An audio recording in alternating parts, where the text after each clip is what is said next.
Guys, kembali lagi bersama saya di sini Rico, dan hari ini kita akan membahas hal yang berbeda ya. Karena ini kita akan membahas tentang bukan tentang perang, bukan tentang Amerika Israel, tapi ini masih ada hubungannya dengan itu ya. Karena ini membahas tentang bagaimana sebuah power itu bekerja ya, bagaimana sebuah power yang dimiliki oleh para elit ini bekerja. Oke.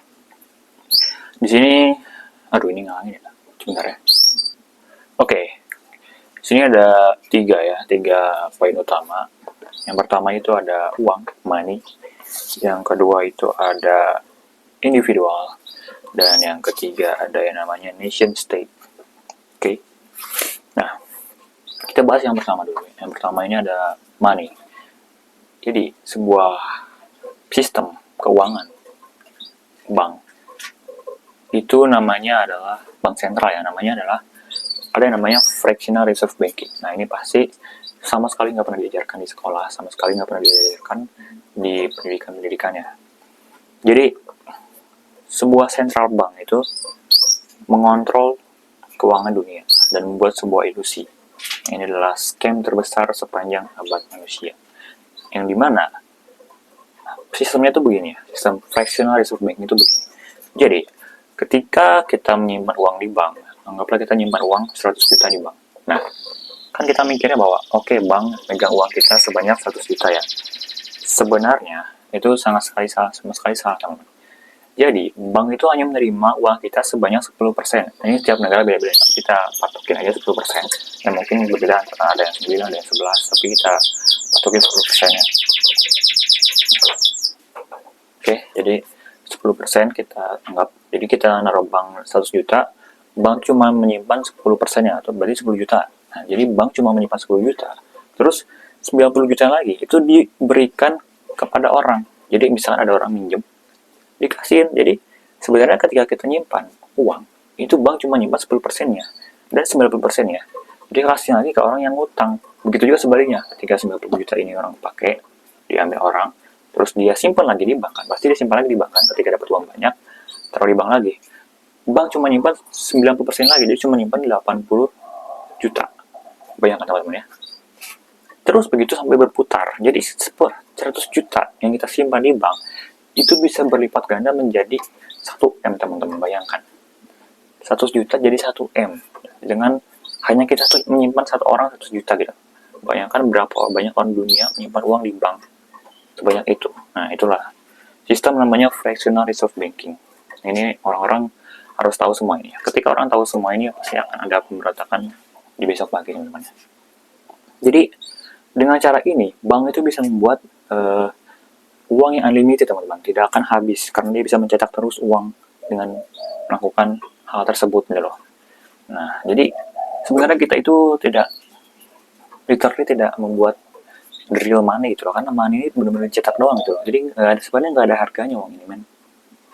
Jadi bakal ada utang yang tidak akan pernah bisa terbayar gitu loh. Jadi akan semua uangnya di dunia ini, hampir 97% itu adalah uang dari utang, teman. Dan hanya 3% uang yang real money ya, benar-benar uang asli itu cuma 3%. Sisanya itu utang. Jadi semua uang kita pengen itu utang, itu semua utang, guys. Jadi sebuah uang itu hanya sebuah simbol, gitu. bukan segalanya. Karena kenapa sekarang kita didoktrin bahwa uang adalah segalanya, uang itu ibaratnya adalah Tuhan gitu loh. Padahal sebenarnya uang itu bukan apa-apa, teman. Uang itu hanya sebuah simbol, hanya tidak ada harganya sama sekali. Cuma kertas, men. Cuma kertas, oke? Okay? Nah, jadi central bank ini punya circle, punya kartel. Nah, contohnya, misalkan ada orang mau minjem 15 miliar. Nah, dia minjem ke bank BCA. Nah, bank BCA ini cuma punya 10 miliar. Maka, dia akan minjem ke bank lain. Misalkan dia ada bank Mandiri kan, dia minjem ke bank Mandiri. Terus dia minjem ke bank BNI. Nah, jadi itu namanya kartel. Jadi ketika dia nggak punya cukup uang, dia bakal pinjam ke bank yang lain. Nah, jadi kalau misalkan semua orang di dunia, nggak semua ya, misalkan 50% orang di dunia itu narik semua uangnya dari bank, itu bakal ada yang namanya bank run. Jadi semua bank akan bangkrut karena bank nggak punya uang, sebenarnya nggak punya. Jadi ketika 50% aja 50% orang narik semua uangnya di bank, itu bank akan bangkrut dan akan terjadi bank run. Oke? Jadi artinya uang ini kan unlimited ya. Terus kenapa masih ada yang miskin tuh, kenapa, guys? Kenapa masih ada orang miskin ketika uang ini unlimited gitu loh. Nah, yang diajarkan di sekolah itu kemiskinan itu ada karena adanya kelangkaan. Nah, sebenarnya sama sekali tidak ada kelangkaan, guys. Nih, contoh ya, makanan bilang makanan itu langka ya, makanan itu langka.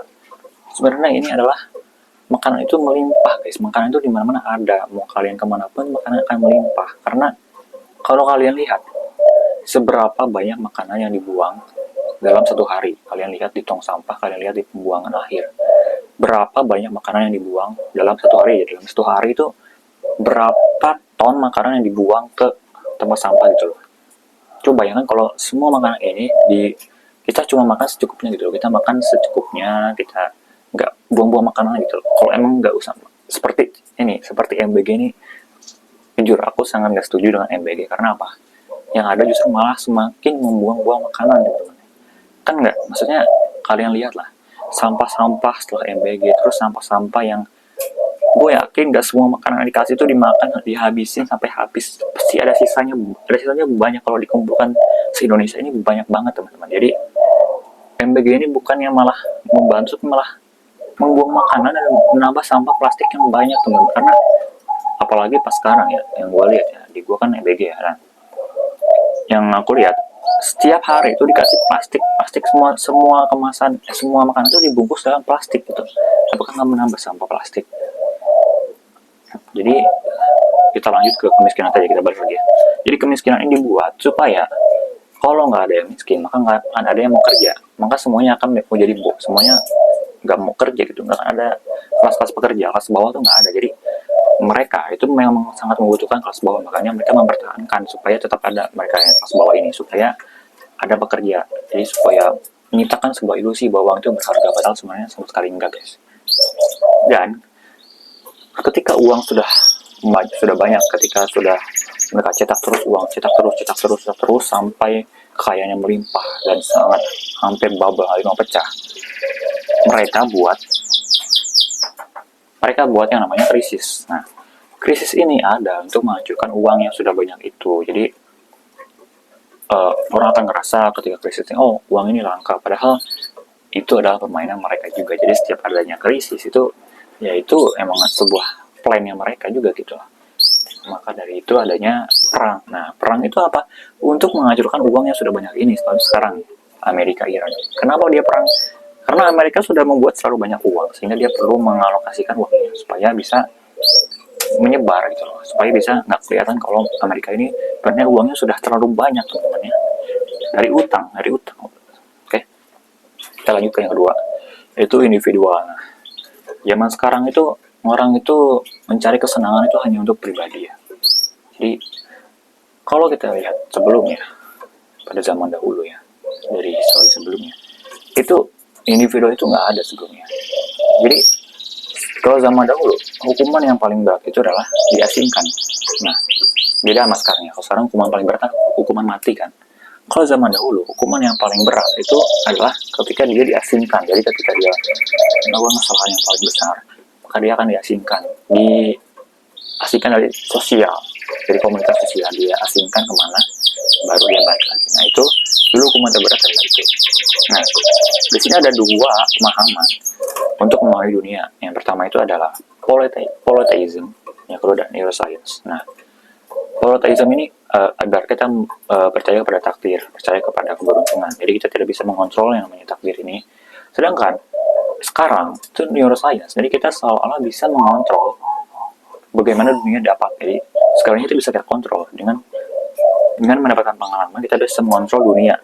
Nah, tapi hal ini itu membuat kita menjadi individual, jadi mudah diatur, jadi kerja lebih keras, karena kita merasa kita bisa mengontrol semuanya. Kita kerja lebih keras, terus kita menjadi powerless, kita menjadi nggak punya kekuasaan, jadi kita hanya menurut pada atasan pemerintah kita. Nah, karena kurangnya dari kesadaran kolektif kita gitu loh. Padahal kita mengabaikan semua external possibility. Jadi kita hanya mengandalkan internal kita hanya mengandalkan diri kita sendiri, padahal kita adalah makhluk spiritual gitu. Nah, selanjutnya di polytheism ini, ketika kita merasa sedih, itu kita akan jalan ke alam, kita akan ngobrol sama teman. Sedangkan neuroscience sekarang, ketika kita sedih, itu yang kita lakukan apa? kita pergi ke psikolog, ya.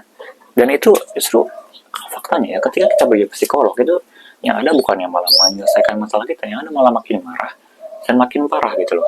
Jadi ya udah, kalau kita sedih ya kita coba kalau sedih kita jalan ke alam, misalkan kita ke mana, melihat pepohonan, kita menyentuh, kita lepas rasa kita menyentuh tanah gitu loh. Kita coba jalan ke alam, coba kita ngobrol sama teman gitu. Gak usah ke psikolog gitu, karena itu malah itu adalah sebuah industri teman-teman. Jadi itu membuat kita malah semakin parah gitu. Oke, selanjutnya kita di politheism ini, sebuah raja, sebuah pemimpin itu dipilih karena dia adalah utusan dari Tuhan, dia adalah kepercayaan Tuhan. Sedangkan sekarang itu sebuah raja itu dipimpin karena dia diibaratkan sebagai orang yang sangat bijaksana, yang sangat penuh kebajikan. Nah, terus selanjutnya di politheism ini ada yang namanya fate. Kalau kita nggak bisa ngontrol apa yang terjadi, just do your best, hanya lakukan yang terbaik hari ini. Kita nggak tahu apa yang akan terjadi, tapi kalau kita melakukan yang terbaik, yakin bahwa Tuhan akan memberikan yang terbaik juga. Nah, kalau yang sekarang itu banyak sekali pleasure, banyak sekali tuntutan, banyak sekali hal-hal yang harus dilakukan, banyak sekali tekanan. Nah, makanya kita nggak bisa bebas. Kalau zaman dulu itu kita hanya perlu melakukan yang terbaik, maka yakin bahwa Tuhan akan memberikan yang terbaik juga. Nah, terus yang ketiga ini ada nation state, yang dimana sekolah itu membrainwash otak kita, supaya kita bisa menjadi pelayan mereka, supaya otak kita terbrainwash. Padahal sebenarnya otak alamiah kita itu di sekolah kan kita merasa bahwa ini apa ya sekolah sih, nggak benar. Itu emang otak alami kita, emang reaksi alamiah dari hati kita gitu loh, bahwa sekolah ini memang bukan ditujukan untuk sebenarnya bagaimana reviewnya sebagai manusia gitu loh. Sekolah ini dibuat untuk membrainwash kita supaya kita bisa meng-serve mereka yang di atas ini gitu loh. Jadi tiga hal tadi, money, individual, nation state, itu datang dari yang namanya monotheism. Monotheism itu adalah one true God, jadi hanya satu Tuhan, dan itu mengubah semuanya di dunia. Jadi kita semua terbrainwash dengan tiga konsep ini, dan faktanya bahwa mereka sama sekali nggak ada gitu loh. Jadi power itu ibaratkan adalah alchemy. Jadi yang menuntun kita untuk alchemy itu kayak penunjuk jalan untuk mencari emas gitu loh. Jadi itu mengubah nothing menjadi everything. Jadi power itu mengubah ketiadaan menjadi sebuah keadaan. Jadi nothing to everything. Jadi membuat kamu lebih percaya bahwa uang itu valuable. Karena uang itu kan sebenarnya nggak ada apa-apanya teman-teman, hanya kertas. Tapi mereka bisa membuat kertas itu dari yang tidak ada apa-apanya menjadi berharga. Jadi mereka menjadi Tuhan gitu loh bagi kita. Dan hasilnya adalah kita menjadi menderita. Hidup kita menjadi menderita. Oke. Jadi itulah yang hari ini saya akan sampaikan dari pelajaran yang sudah saya dapatkan ya. Jadi kesimpulannya ada tiga hal yang membuat kita menjadi seperti sekarang saat ini. Ada tiga konsep, yaitu money, individual, dan nation state. Dan kita akan bahas lagi ke depannya bagaimana tiga hal ini bisa mempengaruhi kehidupan kita sekarang, dan bagaimana mereka menggunakan tiga hal ini untuk bisa memperbudak kita gitu. Oke. Mungkin sekian video dari saya untuk sekarang, kita akan lanjut lagi di video selanjutnya. Bye bye.